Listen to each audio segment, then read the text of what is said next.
The second panelist is Ragni Ahuja. She's the CEO of TicketRoot. I would like you all to be a part of this journey.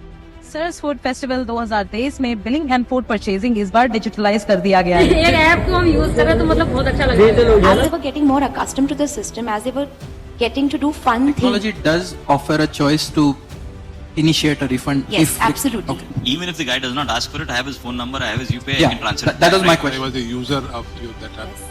The three things. First thing, We specialize in trade fairs, in conferences, food festivals, music festivals. The number one problem that merchants and organizers face is that they have absolutely blindness or no visibility on what is happening, what is selling on each day at the end of the day.